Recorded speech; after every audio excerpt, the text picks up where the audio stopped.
বাবা, আমি মানুষের মাংস খাবো। এক শকুনের বাচ্চা তার বাপের কাছে বায়না ধরল।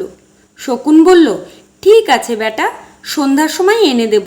শকুন উড়ে গেল, আর আসার সময় মুখে এক টুকরো শূকরের মাংস নিয়ে এসে বাসায় রাখলো। বাচ্চা বলল, বাবা, এটা তো শূকরের মাংস, আমি মানুষের মাংস খেতে চাই। বাপ বলল, অপেক্ষা করো বাবা।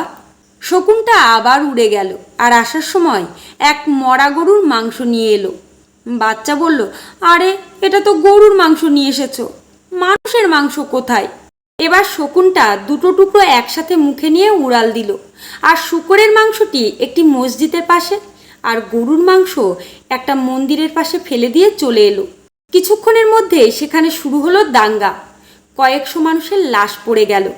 তখন গাছের ডাল থেকে নেমে বাপ বেটা মিলে খুব তৃপ্তিতে মানুষের মাংস খেলো। বাচ্চাটা খেতে খেতে জিজ্ঞেস করছে, বাবা, এত মানুষের মাংস এখানে কি করে এলো? শকুন বলল, এই মানুষ জাতটাই এরকম।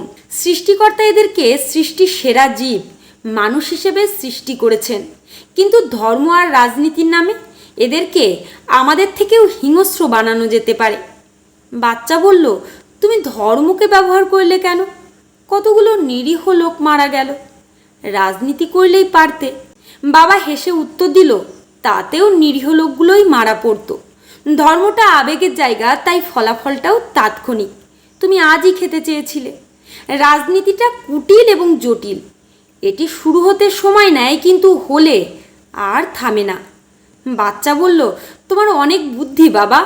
শকুন বলল, হারে ধুর, এটা তো আমি মানুষের কাছ থেকেই শিখেছি।